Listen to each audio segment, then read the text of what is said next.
I led sales teams that closed over $100 million a year, not by hiring more reps, but by building systems that actually work. If you've built a successful business but still feel like the only one chasing every deal, that is not growth, that's chaos. I spent 30 years building and breaking sales systems. Today, I'm giving you the frameworks, the failures, and the breakthroughs so you can skip the trial and error and finally build a sales machine that runs without you. Point 1, the biggest sales lies that's costing you millions. Most founders think the answer to slow sales is simple. We just need to sell harder. That's the biggest lie in the game. I learned this the hard way. I spent 6 months chasing deals that were never going to close. No matter how good my pitch was, these prospects were never buying. Then I discovered the 20-60-20 rule. 20% of people will buy from anybody. 60% can be influenced. They're the winnable middle. And 20% of the people will never, ever buy, no matter what you do. The problem? Most founders spend their energy on the last 20%, the people that never buy. Here's the real power move. Learn to identify the never buyers in the first 5 minutes. That language gives them away. They focus on if instead of how. They avoid talking about outcomes, and they want endless proof instead of making a decision. Once you cut those people loose early, you can redirect that energy to the 60% who are actually open to being influenced. That one shift alone can double your close rate without changing a single word of your pitch. That brings us to point 2.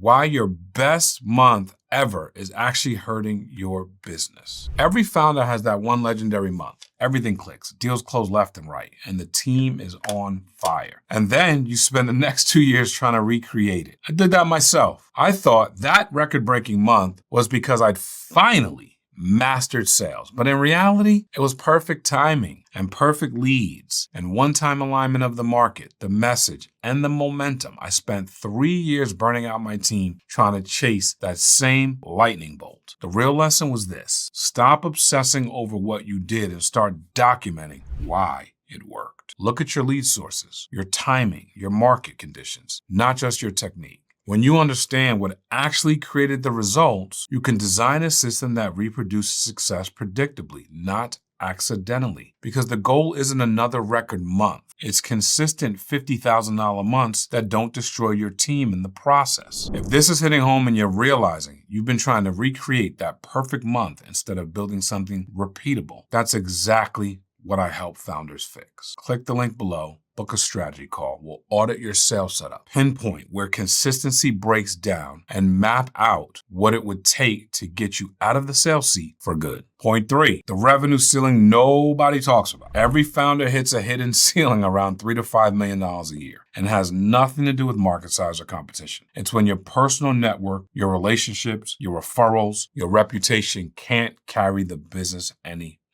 I was talking to a good friend of mine the other day that hit this exact wall. It's this place where you're fighting through who you know, what you know, how you know, and the idea that, hey, maybe this has leveled off. And by the way, that is absolutely okay. I hit that wall hard. Suddenly, the people who used to buy from me weren't enough. My referral network dried up, and my proven sales process stopped working overnight. That's the moment you realize what got you here won't get you there. You have to shift from relationship-based selling to process-based selling. Your biggest strength, those deep personal relationships, becomes your biggest weakness at scale. Because if every deal depends on you, you're not running a sales system. You're running yourself into the ground. The founders who break through that ceiling are the ones who build a process that turns strangers into buyers consistently, predictably, and without them in the room. Point 4, the one sales metric that predicts everything. Most founders obsess over revenue, close rates, and pipeline size. But there's one metric that predicts whether your business can actually scale. How many deals close without you having to step in and save them? I discovered this the hard way as well. On paper, my team looked great, solid numbers, good activity. But when I looked closer, I realized every tough deal only closed because I jumped in at the end. That's not a sales team. That's a dependency problem. I call it your founder dependency ratio. The percentage of deals that require you to personally close. If that number is above 30%, your business cannot scale. Because every single hour you spend saving deals is an hour you're not building the system that would prevent